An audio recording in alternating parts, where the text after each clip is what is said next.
Storytime by TKING Ministries. The Angry Dog, My Story. I was about 14 years old at the time when I came face to face with what could have been a very painful visit to the hospital or much worse. One day when I was alone while on a long bike ride, I discovered a new territory. It was very different than my own in that I lived in a part of the city that was referred to at the time as the ghetto. The newly discovered territory was a beautiful gated community where high-class wealthy people lived. The houses were as mini mansions, and the cars they drove were of those that people like myself could only dream of ever owning. My mouth stretched to the ground when I saw one of the houses up close as I stood in front of the gate in awe of what I was currently beholding. The house was a huge home sitting in the midst of a huge yard with a huge garden and a small playground area nearby.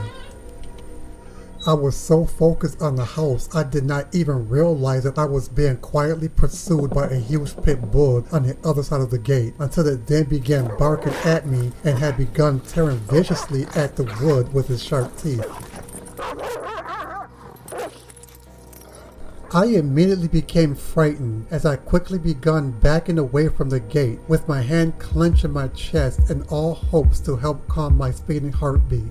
I turned for my bike and grabbed it up from the ground and began rushing it along as I continued moving quickly away. When I turned back around, I noticed that the dog had somehow gotten out of the gate and continued barking as he began coming for me. I was so frightened I froze as if suffering from a moment of paralysis before then realizing I couldn't move.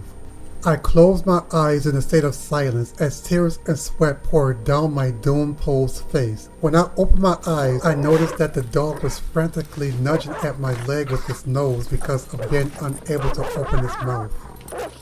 The dog finally gave up after a short while as it then turned and ran away from me. This entire event reminded me of when God protected Daniel in a lion's den by locking the lion's jaws. I thank God for also doing the same to that angry dog to protect me.